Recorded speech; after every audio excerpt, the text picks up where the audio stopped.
Good evening and welcome. And for those I've not yet had the pleasure of meeting, I'm Claire Craig, I'm the provost here. But it's a particularly special welcome. This is the biggest event that we have run since the start of the pandemic, and it's just so wonderful to see people back in college doing the things that college is good at, which is conversations and dining, amongst other things.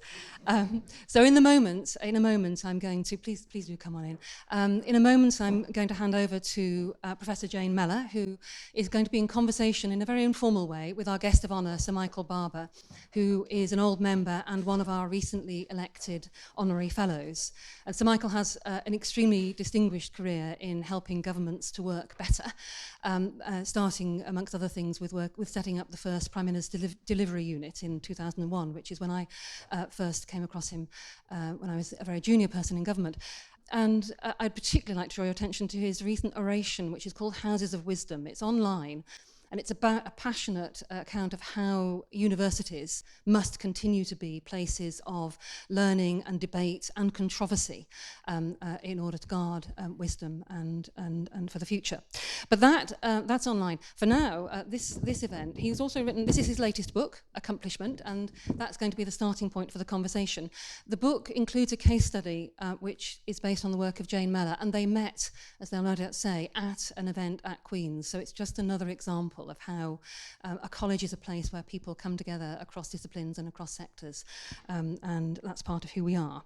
Professor Jane Mellor has been a professor in biochemistry and at Queen's a fellow since 1995, and we'll hear a little more about her research. She's also, if I may say so, been one of the people who has really led equalities work at Queen's and made it a transformational place over the last few years.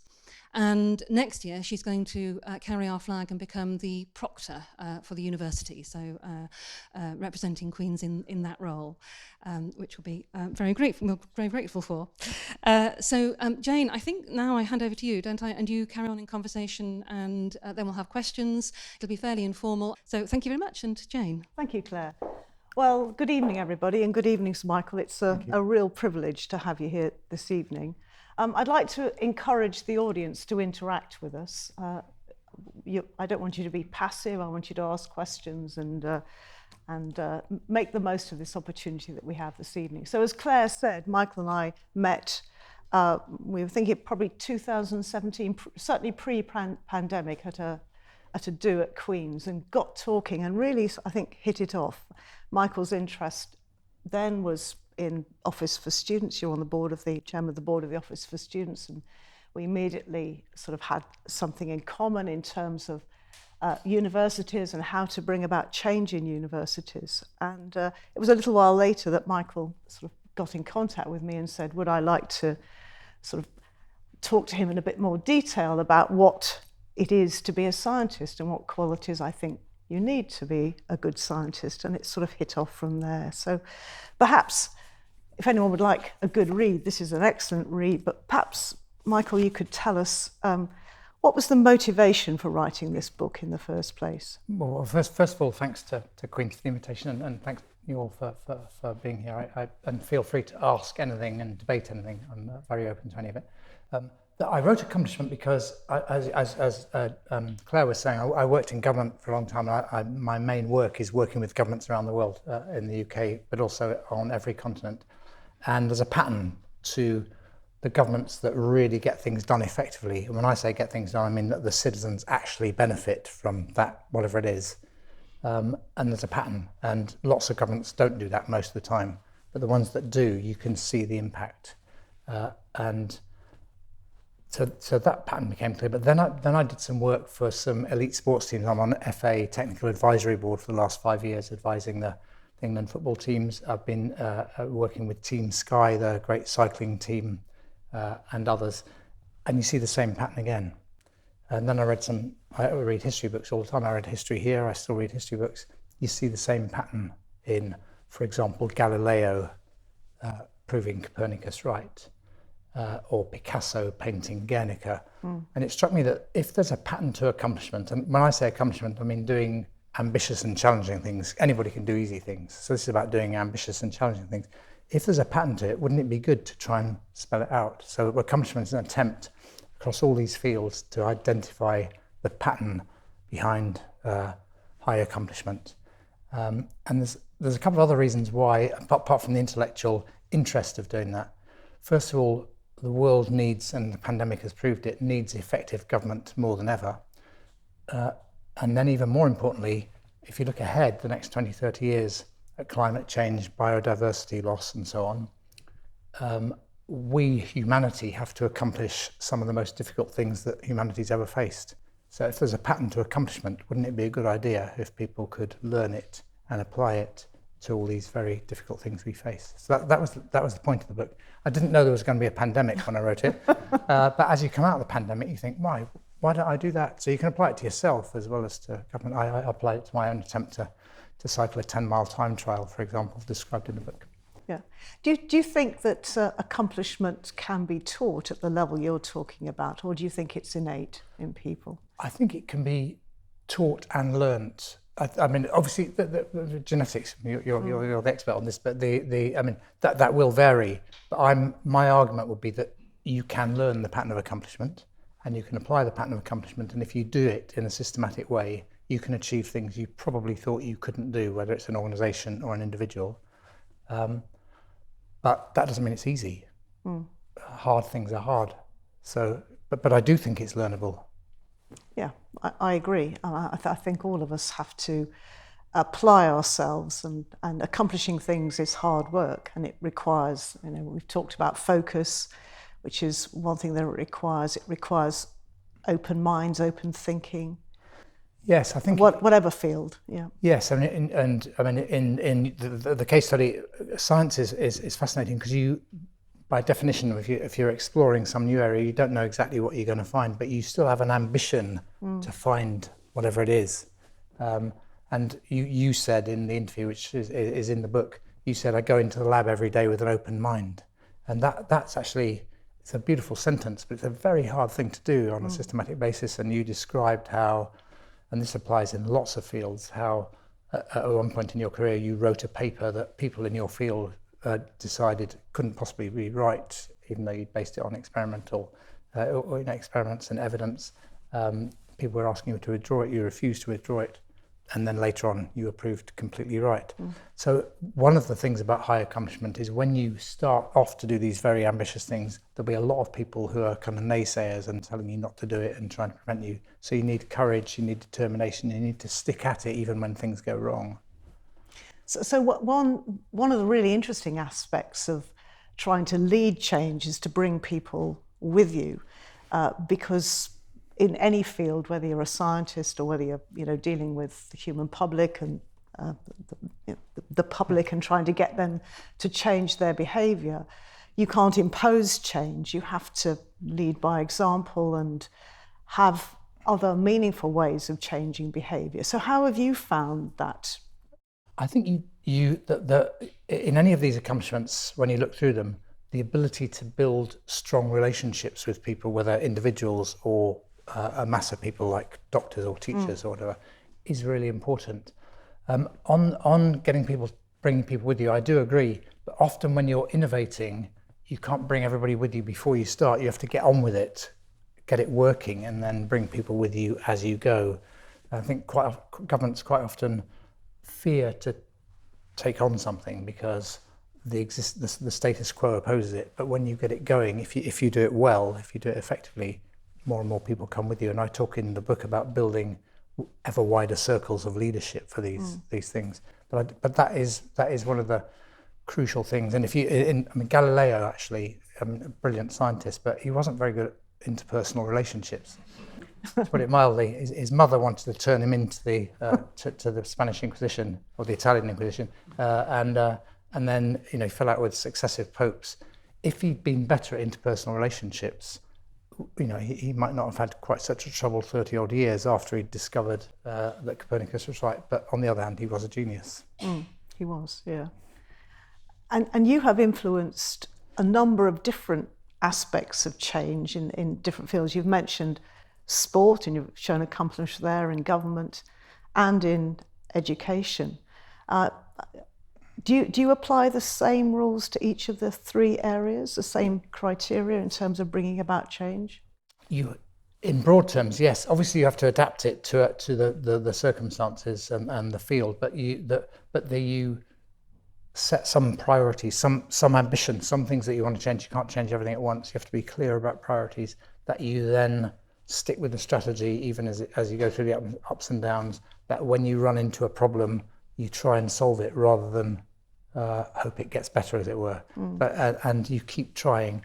If the ambition is really important, and after all, we're talking about those kinds of things, then you need not to be put off by the odd setback or by opposition or by criticism. You just need to be focused. And in government, by far the most important thing, and this applies but also applies in other fields, is you've got to build routine into what you do. If you're a prime minister, you can easily, and many do, spend your whole life just dealing with crises, the latest stuff that comes up. And Blair were he here, he'd say the most important thing I did for him was build routine into his diary, so that every 2 months he reviews the health reforms, every 2 months he reviews the education reforms, and so on. And so instead of responding to some bad story in the paper, he knows in at least 2 months he will get an update. And if he sticks with that routine, I can then get the relevant government department to say, look, you're coming back with your minister in May, let's get it fixed before then. And so you've then got a series of false deadlines. And that, it sounds so simple, but building routines into the way prime ministers and political leaders work makes a massive difference.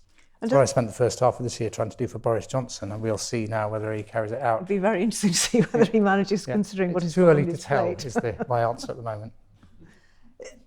One of the things about bringing about change is this fear that change is imposed on people, and people naturally react against this idea that change is being imposed. And that this, do you believe that in order to effect really big change, you have to be on the inside of an organisation, or at least to really understand how that organisation works? Or do you think that there are certain types of change that you can bring about just by applying these principles and by energy focus, deadlines, etc.? No, you do have to get inside it, and you do have to begin to understand how the organisation works. And change, actually, big, ambitious, difficult things never get done by one person, unless you're counting a kind of personal mission to climb Everest or whatever it is. But even that involves a lot of people in the preparation. But if you're a government, you need a group of people who will lead whatever the change is, but you also need to understand the system you're trying to change, and you need people in the system who you know will not just make a point, but will actually tell you whether it's really working or not. So you need and the longer you go, the more deeply you have to understand the system, and you have to do all that without going native, as it were, because most systems, most of the time, most groups of people, most of the time, are resistant to change, or at least sceptical about change. Yeah. And you can understand why, because lots of changes have been attempted in the past and failed. But on the other hand, if this thing is really important to the ultimate beneficiaries, the citizens, you've got to get it done. So you do need to be very thoughtful about human relationships and listening and all of that. But not necessarily, listening doesn't mean doing whatever people tell you. It means taking it into account, and then if the thing is important, getting on with it. Yeah. I mean, I think one of the things you've talked about is one of your colleagues from time in government who was bringing about change in schools, and went to be initially a TA, then qualified as a teacher, then worked as a sort of departmental head and a deputy head and then a head. And once those roles were learnt, he was able to really bring about big change. And it does seem to be difficult, because in our schools we constantly see failing schools, and the question is, why can't we just apply the same set of principles and make all schools great? And we don't seem to be able to do that. The person you're talking about is Peter Hyman, who's running a change of schools in East London. He's a wonderful leader, and he was originally a speechwriter for Tony Blair.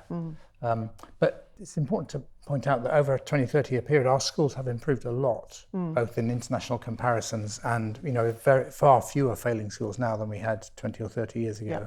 And we have far more good schools, and we have, although you wouldn't believe it if you read the media, I think the young people who come to Queen's this year will be the best educated generation in the history of England. So not just Queen's, I mean across the country, but the ones that come. So we have a fantastically well educated set of young people, and the job of the universities is to, as Claire was referring to, is to open people's minds to all kinds of radical different ideas. And I do fear a little bit sometimes about the closing down of debate in universities that is sometimes prompted by students, occasionally by academics, and occasionally just by an anxiety that some kind of debate will be difficult. So I do think that's an important part of the role of a university.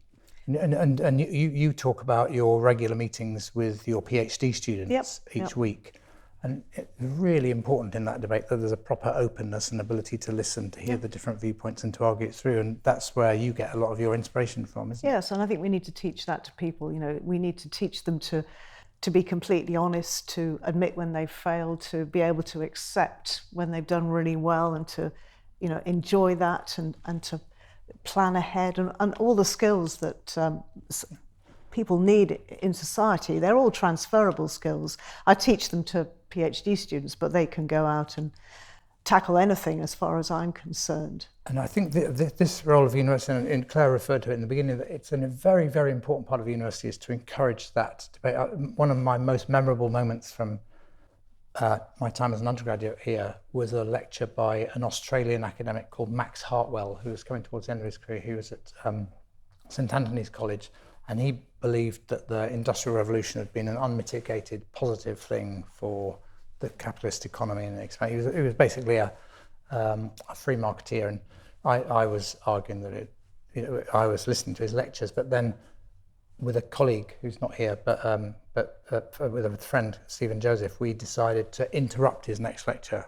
We went along, and we read lots of books that week, and we interrupted his lecture, and he debated it across the room with us for a little while, and then said, hang on, there's 98 other people in the room, and they came to hear my lecture, and we thought that was a fair point. So, but he said, but if you come to my room at St Anthony's, and make an appointment, we'll continue the argument. So I go along a couple of days later, having read even more stuff, determined to try and win this argument. And he was wonderful, actually. He just argued it through. He obviously knew the stuff much better than we did. And then at the end of it, he said, I said to him, well, I think you should read this. And he said, Michael, I've worked out that I've got time left in life to read another 1,000 books, and I'm not reading any crap. But that was a very good experience. Yeah, I can see that. One of the things that intrigues me about your sort of current role, and particularly the business you've developed around delivering change, is you lead it, but you can't do it on your own. You have to employ, and you do employ, a number of people within the organisation. And one of the interesting things is how you choose the characteristics of the people that work for you. Do they all share similar characteristics, or do you have a range of different people? Yes. Yeah, it's a great question. I mean, I don't talk about my business a lot, but we work with governments to help them be more effective on all kinds of social programs. For example, poverty alleviation in Pakistan, reducing suicides in New South Wales, services for Indigenous people in Canada, climate change in American cities. These are the kinds of things. So we try to make ourselves different from any other consulting company. We say we like difficult things, so if it's easy, you go to somebody else. And then we say, and we want to work with you till you get a result. So success for us is you getting a result. It's not that we give you a nice slide pack and you go away. So that's what we try to do. And people want to work on these problems because they're big and ambitious and they're challenging. And so we don't have any difficulty getting interest. And we don't have an office, and we're 130 people spread across the globe, and we have people from 15 or 20 nationalities, men, women, all colours, creeds. And we have a lot internal communication on Zoom. We were doing long before the pandemic. But the characteristics we need are people who won't give up when things are difficult, people who will really have the ability to challenge senior officials in, say, Pakistan or Australia, to just take two other examples, or work with a mayor in Los Angeles or whatever, and have the confidence both in the methods we've developed of how you get things done and in themselves, and to do so in a way that builds a relationship. So the challenge I give to people is, can you go into a room with a senior person in government, it might be a minister, it might be a mayor, it might be a senior official, and tell them that what they're doing isn't working and they need to change, and leave that meeting with the relationship stronger than when you went into the room. So you're constantly trying to build that, and there's a bit of a tendency in organisations to think that that you can either be hard and upset people, or you can be soft and it'll be okay. But actually we're trying to alter that. You can be very, very clear about what people need to do, but you can do it in a way with humility and persistence and thoughtfulness that actually engages people. That's the challenge. So we need people who are very good, going back to your question of human relationships, but also willing to learn the method and then apply it. And they're some of the most challenging people to get to change, because they will have made commitments and promises in manifestos to do things particular ways or whatever. Yes. They're being asked to change that, perhaps. Yeah, so you have to find a language. So and one of the things that's quite difficult when you, given the nature of the media, not just in this country but around the world, is people are very sceptical and cynical about politicians. But actually most of them, whatever perspective they bring, are people who've had the courage to go into elected politics, which is not easy, and then taken on some senior positions in government. And there they are. And normally they have a view of the world and they want to change it in a particular way, maybe in a manifesto. And if you can unlock that understanding that that's what they're there to do and you can help them, and you're not trying to do their job for them, you're trying to enable them to be successful, then you can have a really good dialogue with them. And I think we're I don't know, people can debate this with me. I think we're a bit hard on our politicians. I'm not talking about any particular party or any particular prime minister, but I've worked with the British government for the last 6 prime ministers, and you see people come and go, but there are a lot of people across the political spectrum who are in politics to try and change the world for the better. And you have to, if you understand that rather than treat them as the problem, as it were, then you can make progress. I think it's difficult for politicians because they are constantly in the spotlight and constantly being asked to account, and of course change is hard for them because of that. It is hard, and you can waste an awful lot of time as a minister just by having your diary filled with lobby groups who want to come and see you. So being disciplined about the routines is important. And there's probably never been a time in our country's history when there's been so much debate about the relationship between government and science. Claire might have a even stronger view on this. But how do you think scientists have responded to the challenge of being invited if so close to the centre of decision making? I think we relish it. But, I mean, it is the only way to get people to understand what we're trying to achieve is by communicating with them, by talking to them. So I think for scientists to go along and say, this is where we want to be, this is how we need to go about doing it. But one of the things in the nature of science, not particularly any given scientist, is that the science they don't always agree, because the evidence base is, on some things it's conclusive, but in some others it's, particularly when you've got something new, it's not quite clear. How do you think people like yourself or Claire for that matter should be advising politicians to deal with your emerging evidence? Well, I personally have never dealt with the politician at the ministerial level, so I have no experience of that. But it's a really good question, and I think it comes down to a certain extent to peer review and also to whether ideas attract business. So I think anything that is worth a government listening to will have already have been picked up as having potential economic impact by the business community. And there's a growing understanding in the world, isn't there, that, I mean, certainly in this country, that you have to invest in science for the future for economic reasons as well as many other good reasons. And I think one of the lessons for modern scientists is that we have to innovate, and our science has to have impact. And that means thinking about how to translate very basic ideas into some sort of economic impact, which can be done with a little bit of creativity and some brave investors. You need to be brave scientists, but you need brave investors as well. One of the things I debate towards the end of the book is that relationship between government, science, and protest. So take climate change, I talk about the challenge of climate change in there. You've got a lot of protesters who are blocking the M25 or whatever the name, and they're doing it with real passion because they actually believe they want to put that issue on the agenda. You've got scientists across the whole range doing all kinds of things that potentially will help us a lot with climate change, whether it's hydrogen or whatever it's going to be. And then you've got politicians in this cacophony of noise trying to make sense of that. And we've got COP26 coming up in November, where we, the British, are leading the world, at least for a short time. Do you think that, I mean, how can we get the dialogue right? I mean, maybe people in the room can, how can we get that dialogue so that it's a resonance as opposed to a cacophony? Well, I think it's clarity, isn't it? It's clarity of the message, and it has to be at the level that the general public understand, because you have to bring the general public with you if you want to bring about change. Yeah, and I think that's right, and I think that is a political. If you're an elected leader, whether it's a prime minister or a minister or at regional level, that ability to level with people about the challenge, I do think is fundamentally important, and that requires quite a degree of courage.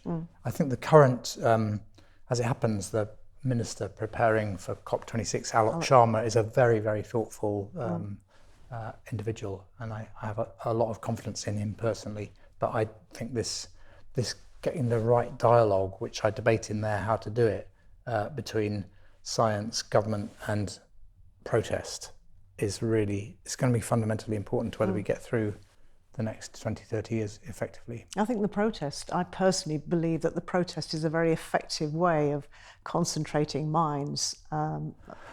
It's very disruptive, and sometimes you need disruptive activity to bring about change. Yes, yeah, no, I totally agree with that. And the case study I use in the book is Frederick Douglass, the escaped slave, protesting against slavery, obviously, and trying to persuade Abraham Lincoln to announce earlier than Lincoln wants that he's going to emancipate the slaves, because Lincoln thinks he won't bring people with him if he does it too soon. But you see because we're all looking back on that, we think, well, obviously he should be abolishing slavery as soon as possible, but he's both a highly principled politician and also a master of political tactics and judging whether he can bring people with him. And I think we're in that dilemma now, where the protesters are making a lot of noise and pushing the issue up the agenda. The scientists are trying to solve a lot of problems, and the government's trying to make decisions on they're going to phase out non-electric vehicles by 2030, but what are they going to do about home heating? These are very difficult things, and you do need to have the courage as a political leader to level with people. And the only G7 leader so far who has introduced carbon pricing is Justin Trudeau, who has since had 2 elections where he's just about maintained not a majority, but enough to stay prime minister with a coalition. But it's very, very tough to win these arguments at the moment. Well, I mean, it comes down to economics, doesn't it, really? And that's the difficulty. It's often expensive to bring about this sort of change, but it has to happen. Yes. Yeah. Do we have any questions from the audience or comments? Yes, please. The gentleman there, and then behind you. Yep. Well, they're very, very important observations, and I'll just say one thing really, that I think one of the things we don't do in this country, and pretty much don't do anywhere in the world, is train people to be ministers. So they arrive, and the media is immediately expecting. We had a reshuffle, didn't we, 10 days ago? People are expecting those people to deliver on day one. But you've got to learn how to be a minister. And one of the things, if you get the system of delivery that I describe in the book going, is you can teach ministers that, and they can learn it. And some of them come perfectly formed, which is rare, but quite a few of them come managerially like that, and they need to learn, and they need a good principal private secretary and permanent secretary who don't just sort of give standard advice, but actually help them find the way to be an effective minister. So I personally think, in pretty much any other senior role, there's a kind of induction, there's mentoring, there's leadership training and so on. But for ministers, they just turn up and people expect them to be on the ball from day one. Thank you.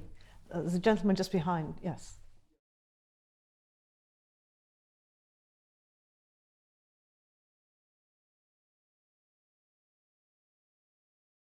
it's a fundamentally important question, and you know, they do have to deal with today's crisis. So so that they can't choose between those things, but you do also want them to see beyond the next election and the one after.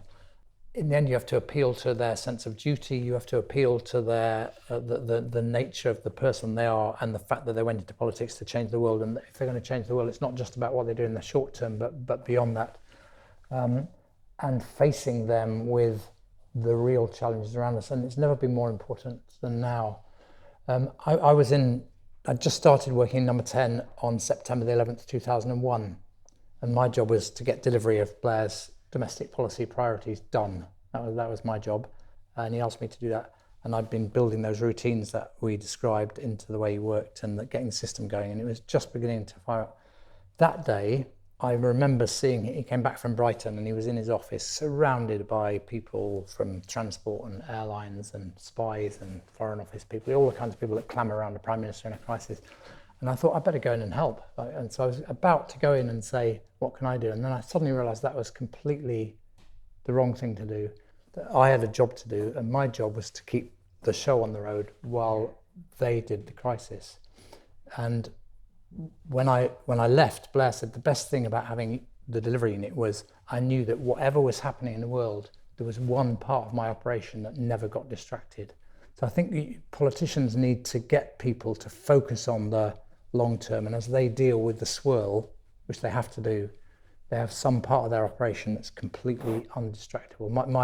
The slogan I gave Tony Blair is "Delivery never sleeps. We just do this, and nobody can distract us."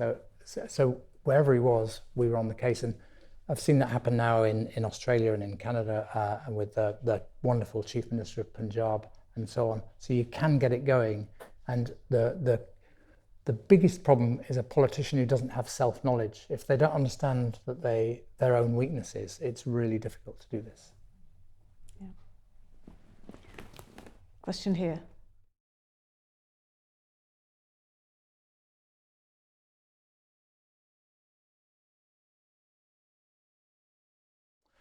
No, I completely agree that the time, you know, when you decide to launch a change or it is fundamentally important, and you can mess it up easily. So getting the timing right, and the great politicians are good at that, and the less good ones struggle with it. I use it. The other thing is, if you're trying to do a big change, is you don't have to announce it at the beginning. So I use a couple of 19th century novels to illustrate this. If you take Moby Dick, it's in the book. Moby Dick, the main character, as you know, is Captain Ahab. He doesn't appear till page 217. And you've learnt a lot about whaling, not all of it interesting, but anyway, you've got a long way into the book, and then he appears, and it's an absolutely brilliant moment in the book. With Great Expectations, Pip and Magwitch appear on page 1. So if you're a government, you can announce everything, you can go Pip and Magwitch, or you can wait till page 217. I think sometimes if you're doing a big change, to get the building blocks in place fairly low-key, and then as it's beginning to work, then you start talking about. Whereas if you do a big announcement first, you raise expectations, and then you've got the pressure on. Now the pressure can be helpful, but it can also be a distraction. So that question of timing and the nature of announcing something is a really important question, absolutely. There's a question up there, yeah.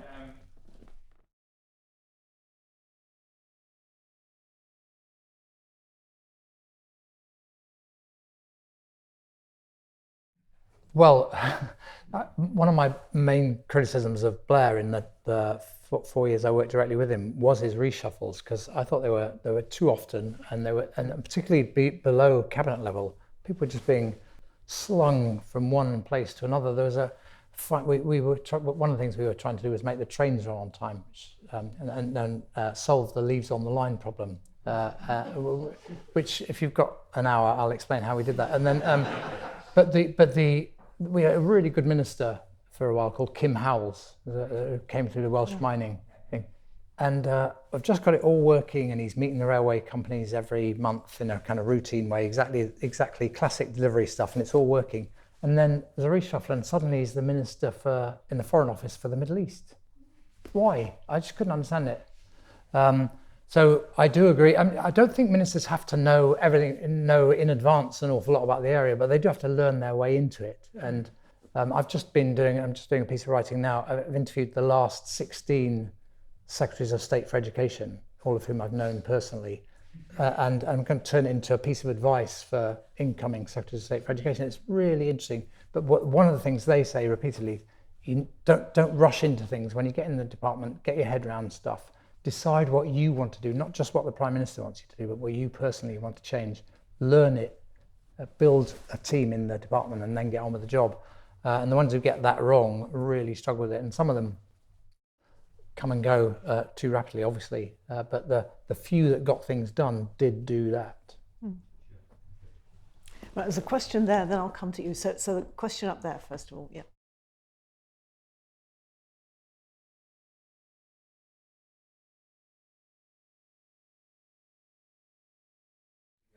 It's difficult, Phil, and just going back to your first point, the Gerald Kaufman book is it's good and funny, but actually it doesn't tell you how to get things done. It tells you how to get through the day, and so I recommend it to people, but it doesn't explain how a minister is really going to deliver change.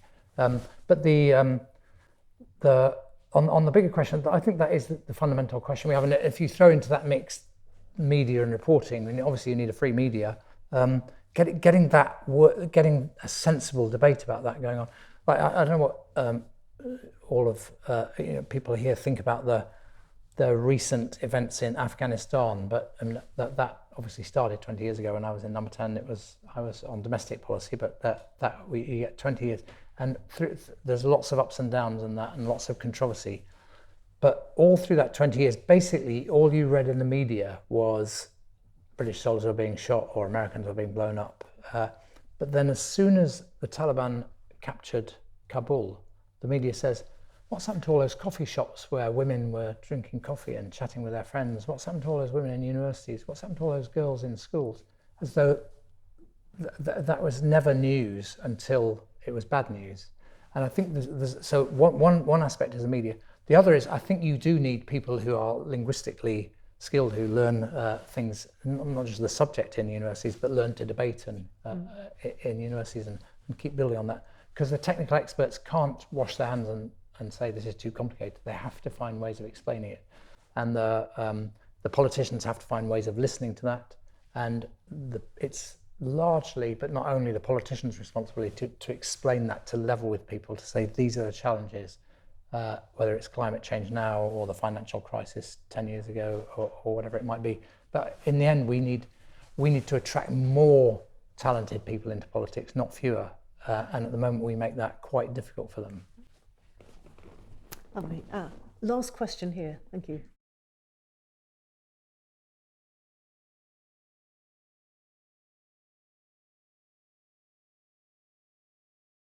It's a really good question, and when we start work in a new place, I say to the team that's starting, you've got to take three things into account on this context. The actual Prime Minister or President or Minister you're working for, the personality of that person, because that will vary. As I discovered in the last 6 months, it's different working for Boris Johnson than it was working for Tony Blair. And then if you go back, so personality, constitution, how does the government actually work? What's the role of Parliament? It's different in a congressional system, like when we do work in Peru or Brazil, that you get a quite different set of relationships that you have to take account of. And then thirdly, culture. And you can't work, I went 54 times to Punjab, Pakistan. You can't work successfully without understanding Islam and taking account of cultural characteristics that don't necessarily come from Islam, but were clearly in Punjab about officials very deferent to anybody senior than them. So the idea that a junior official would say something negative about their boss, or that any of them would say something critical about the chief minister, was unlikely. So my job actually, when it came down to it, was just to make sure it was an honest conversation, because the worst that could happen to me if the chief minister was offended is they'd say never come to Pakistan again, and then I wouldn't. So it's that I could be the honest broker, and that got the conversation going. So I do think you do have to take account of the culture. You do have to take account of the constitution and of the personality. And if I start working in a new country, I read I'll just read lots and lots of books about that country and that culture before I get deeply into it. Okay, I think we need to draw things to a conclusion. Yeah. Sir Michael and Jane. Thank you.